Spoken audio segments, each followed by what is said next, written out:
Welcome to my channel, guys. This time I'm doing one last review on the G923 from Logitech. I just hooked it up on my new cockpit and I had this wheel for around 2 years. It was really great fun. If you are new into sim racing and you are looking for a budget entry-level wheel, I will talk about this so you can consider this option. One very important thing to consider is the pedals. They come in a bundle with this steering wheel, and what happens is that you get a bundle that allows you to start driving right away without having to go searching for different parts or even mismatching from different brands.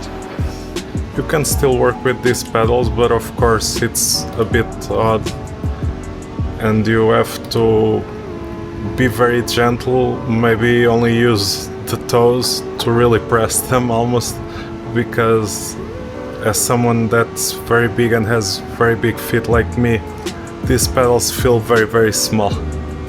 These pedals work with potentiometers and they are analog. You have to clean the potentiometers and keep the pedals clean, otherwise the dust can get inside the pedal mechanism and that can make the pedals work in a little bit funky way or start not working at all. So you need to keep them clean and also to keep the inside parts of the pedals from time to time. Please excuse the amazing Christmas socks. As you can see, the pedals are a bit small, not really big, but then again I have humongous feet, so the pedals will look even smaller next to me because I'm a very tall guy. Overall they feel a bit light. As you can see, it's pretty easy to press them. You can actually rest very lightly your feet on them, but it's easy to activate the pedals and they do not provide much resistance. In the G923 the brake spring was upgraded to a progressive brake spring, so that will help you have a little bit more control and the braking will feel a bit more progressive. If you change the settings on the brake gamma, as I will show later in the video, then it will be easier to use this brake.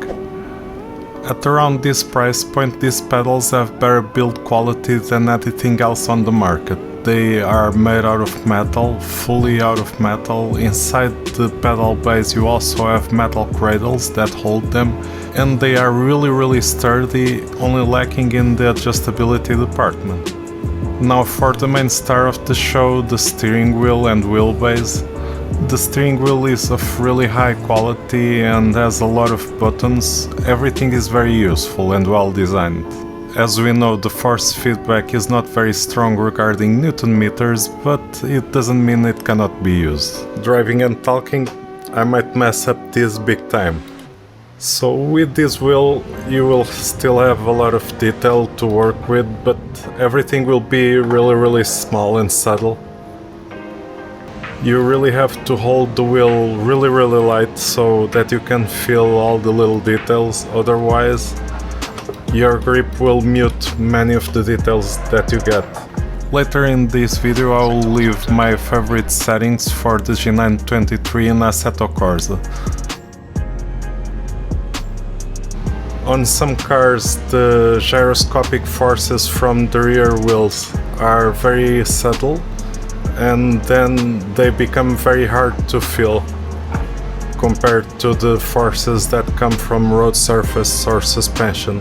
You can still be really fast and competitive with this wheel, but then it's very hard to always be consistent and keep doing exactly the same thing over and over again, because everything is very light and it's hard to get really good muscle memory.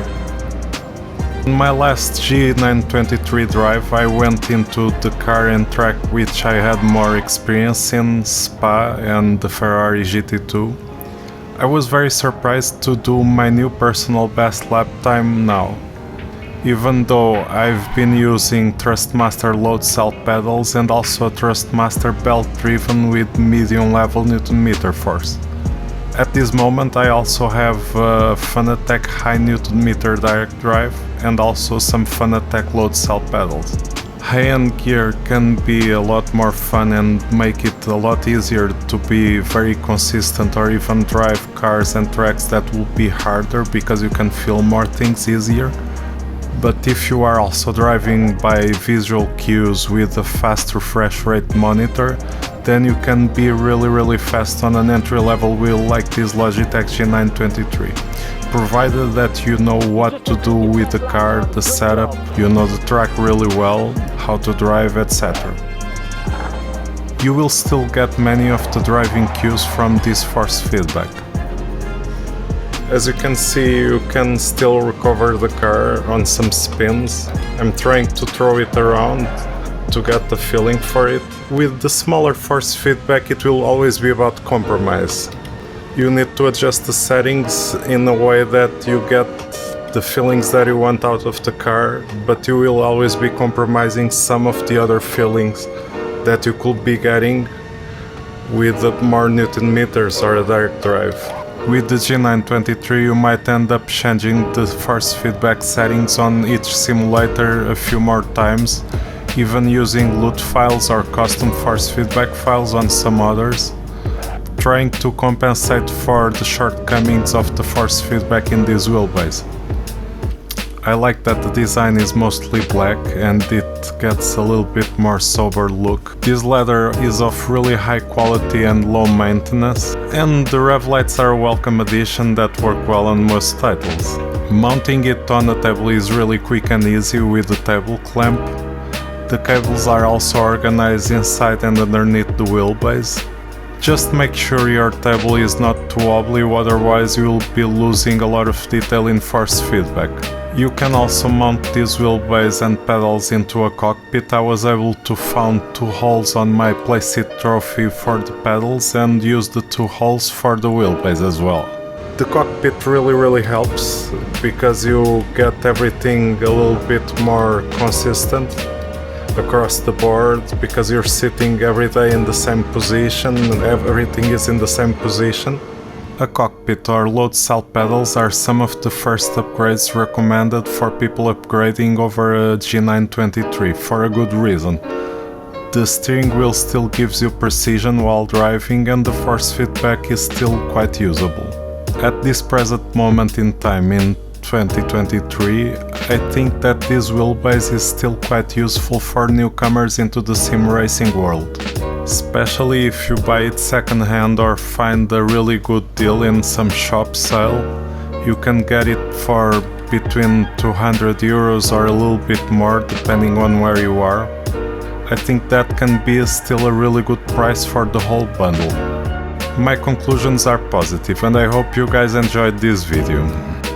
For sure I will be missing my G923, but I will be selling it because I have no use for it now that I have acquired a direct drive.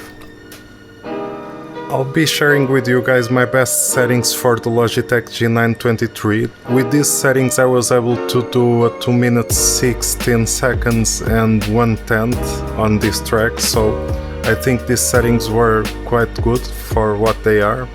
You can still have a lot of fun. I had a great time with my Logitech wheel, but as for now I'm moving on with something better, but I hope you guys can have a lot of fun with this kind of steering wheel. Just remember to find good settings and enjoy what you have at the present moment. Make the most of the things that you own at the moment, you never know the future. If you enjoyed this video or this information was useful to you, leave your comments below. Like the video and subscribe to my channel, that will really help me out. Thank you very much and have a nice day.